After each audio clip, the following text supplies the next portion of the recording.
Hello po sa inyong lahat mga ka-crypto. Ako po si Pinoy Crypto Trader at sa video na ito ay atin pong pag-uusapan ang tungkol dito kay Cardano, kung saan ang founder po ng Cardano or si Ada ay nawalang iba kundi si Ginoong Charles Hoskinson ay naglabas po siya ng isang pahayag na ikinagulat ng buong community ni XRP sapagkat mukhang meron po yatang planong magkaroon ng collaboration ang XRP at saka ang Cardano.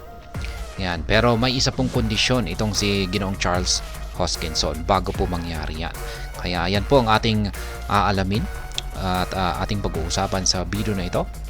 Pero bago po tayo magpatuloy, ay nais ko lamang po munang bigyang linaw ang aking disclaimer kung saan ang nilalaman po ng video na ito ay hindi po ito isang financial advice. For education and information purposes lamang po ang layunin nito.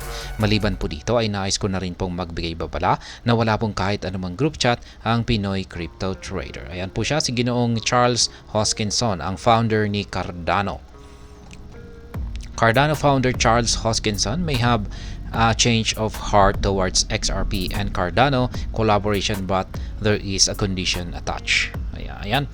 Itong si XRP at saka si Cardano, ayan, ay or si Ginoong Charles Hoskinson ay meron po silang hindi pagkakaunawaan, particular po sa community ni XRP. Ayan, yung mga XRP army. Ayan.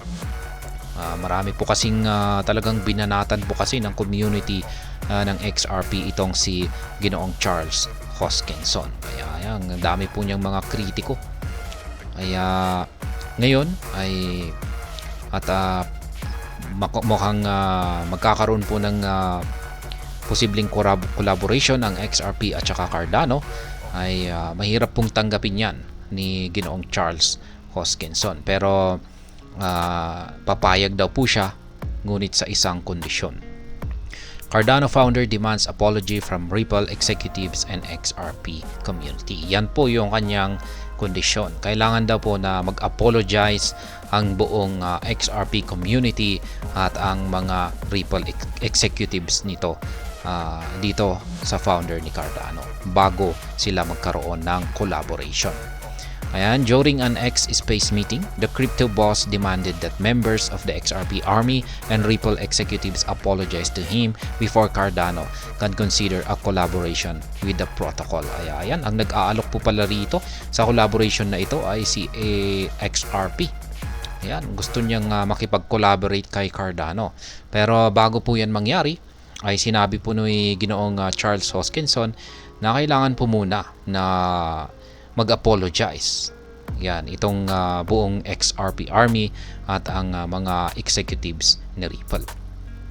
In addition, he stated that they would also need to admit to be guilty of blowing things with Cardano out of proportion. Hoskinson identified Ada's non-support for XRP as a consequence of its action. Kaya yan, dapat maliban po rito ay dapat natanggapin daw po nila na talagang kasalanan nila yung paninira dito kay Cardano. Kaya ayan, ang ayon po kay Ginoong Charles Hoskinson ay patunay po yan na dahil dito sa ginawa na ito ng XRP army at ang Ripple executive dito kay Cardano ay nagpapatunay po na ayaw suportahan ng Cardano itong si XRP. Kaya yan, dulot po yan ng kanilang ginawa na yan. Ayan, he also talked about how several XRP community members went public with screenshots calling Ada a shitcoin. He claimed they even went as far as trolling him as the founder of Cardano. Noteworthy, the harassment started after Charles Hoskinson made with some labeled conspiracy comments related to Ripple and XRP during an online interview. Kaya yan, marami daw pong patunay dito itong si Ginoong Charles Hoskinson sa mga paninira ng mga community members ni XRP. Yan, maraming mga screenshots yan na naninira kay Cardano. Ayan, marami ring nagtotroll sa kanya bilang founder ng Cardano at marami pong nanghaharas sa kanya. Kaya ayan, ganyan po yung naranasan ni Ginoong Charles Hoskinson dito. Kaya ayan, bago magkaroon ng collaboration ang XRP at ang ADA ay kailangan po talagang magkaroon daw muna ng apology ang buong community ni XRP at ang mga Ripple executives nito. The XRP army went on requesting that Hoskinson's background on Ethereum be investigated even after he had been with the network for 6 months. After 2 years ago, this outburst forced Hoskinson to sever his relationship with the XRP community. Kaya yan, mas matindi po talaga yung XRP community kung saan ay talagang binanatan po nila itong si Ginoong Charles Hoskinson.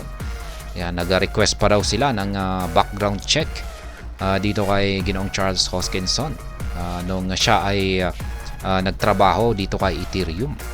Kaya yan, ganyan po katindi yung kanilang idinulot na paninira dito kay Ginoong Charles Hoskinson. An eminent XRP ADA collaboration.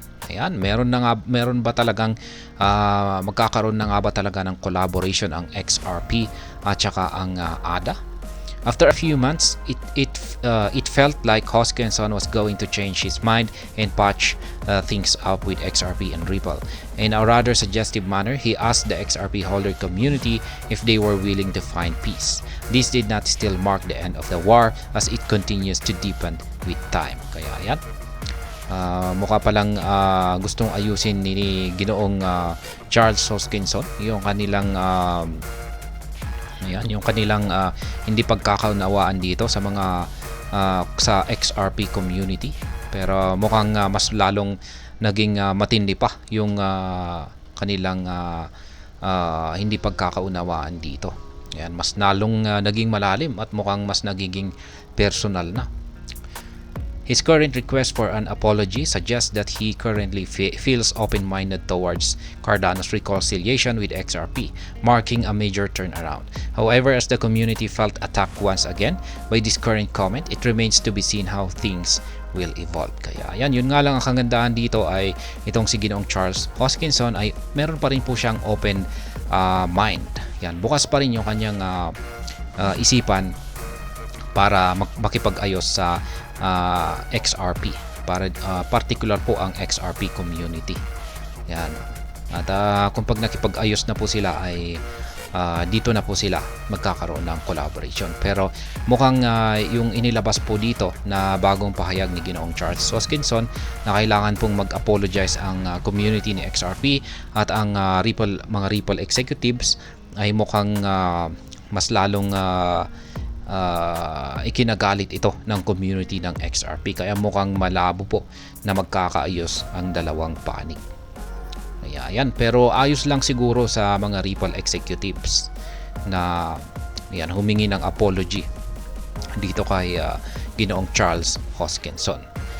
Pero pagdating po sa mga XRP army ay medyo alanganin po tayo dyan kung sila ay hihingi ng apology. Pero yan po talaga ang gusto ni Ginoong Charles Hoskinson bago magkaroon ng collaboration ang XRP at ang ADA.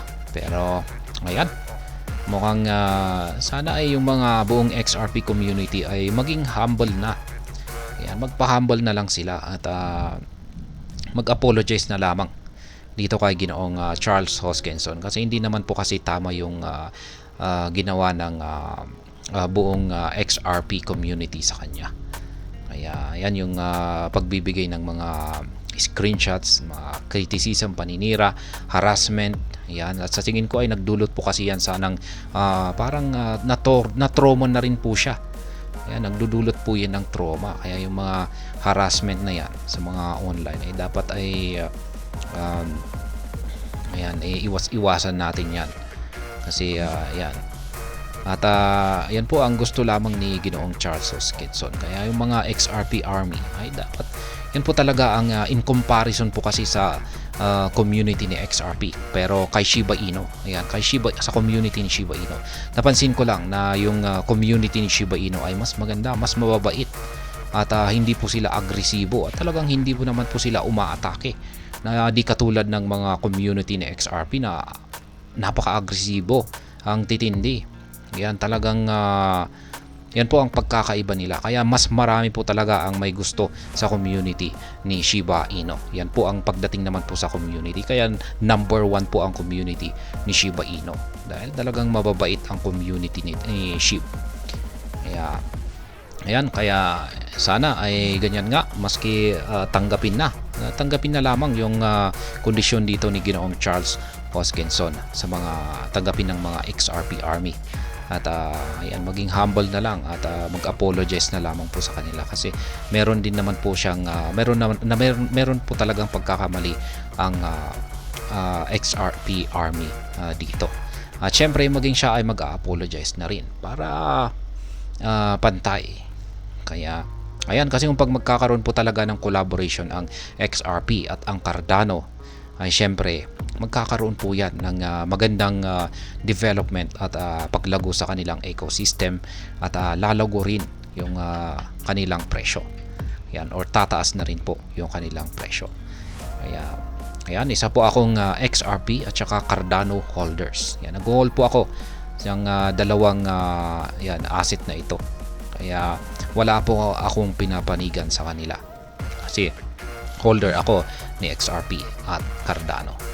At ayun, hanggang dito na lamang po tayo sa video na ito. Sana po ay inyong nagustuhan ang aking paliwanag dito.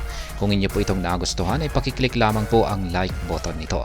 Para naman po sa mga bago lamang dito, kayo po ay aking inaanyayahan para mag-subscribe. Pakiclick na rin po ang bell icon nito, dahil ito po ang siyang magsisilbing notification nito sa mga bago kong videos na akin pong ina-upload sa aking YouTube channel na ito. Marami pong salamat sa panonood.